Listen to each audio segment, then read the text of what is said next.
జరిగినప్పుడు దాన్ని ఎరేజ్ చేసుకొని మళ్ళీ గీస్తాము. కానీ ఇంత మంచిగా ఇంత డిజైన్ అనేది అసలు ఆ కోన్తో ఎలా వేస్తారో కానీ చాలా బాగున్నాయి. చాలా ఆర్ట్ కూడా చాలా కొత్తగా అనిపించింది నాకు.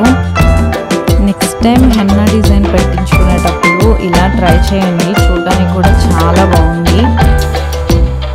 వీడియో కనుక నచ్చినట్లయితే లైక్ చేయండి, షేర్ చేయండి, సబ్స్క్రైబ్ చేయడం